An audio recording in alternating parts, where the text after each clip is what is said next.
I'm Claire Yeo. I'm 28 years old and I'm a meteorologist. I guess I do the glamorous part of meteorology, where I'm studying severe thunderstorms and bad fire weather days. I guess everyone likes to feel that their job's important, but I personally think that severe weather is the most important because it's the first thing on the news. If something goes wrong, or if there's a severe thunderstorm's gone through a major capital city and people have got hurt, or there's been property damage, or if fires go through, it's always first on the news.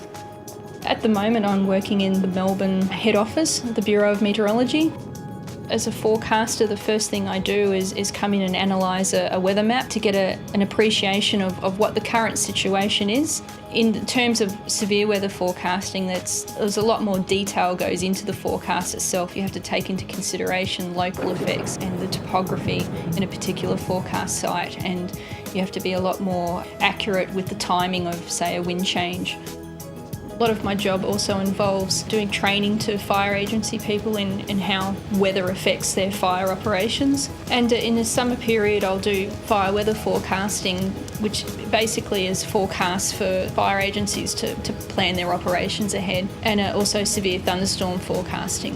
One of the fire agencies that we talk to every day in summer in particular is the Department of Sustainability and Environment.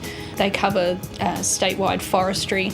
If it's a particularly worrying day ahead in summer, we may go out to their offices and have a chat to them about the day's forecast or the week's forecast ahead. It's all part of their planning, trying to allocate the right amount of staff in preparation for a bad day. I have been interested in the weather since I was 10 years old. I was living in northern New South Wales. In summertime, you can almost be guaranteed there'll be thunderstorms up around that part of the world, and really, really large thunderstorms. So I started my interest from watching the weather.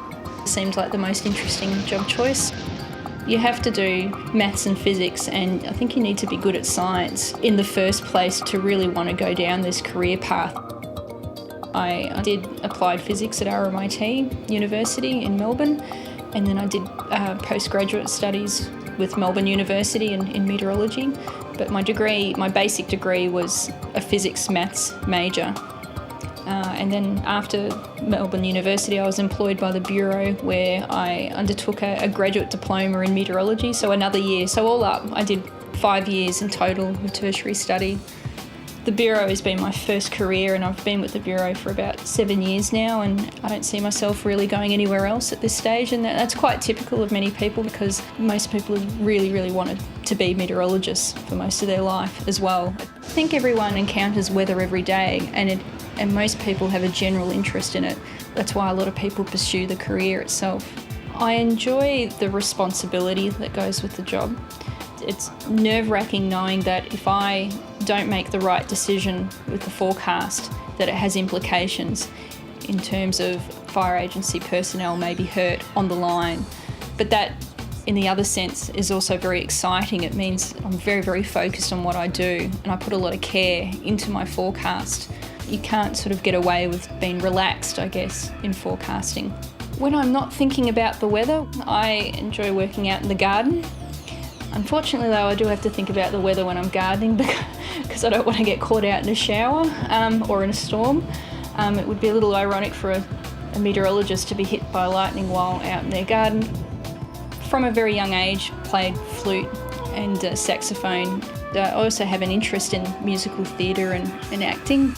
Been trying my best to remember to take my umbrella and check before I go, but there always will be a day where even though I've written it on the forecast, I am confident in my forecast, I will still forget to bring the umbrella. I'm happy to stay as a forecaster. At least with forecasting, there's always something interesting to look at, so I don't see myself going anywhere else at this stage.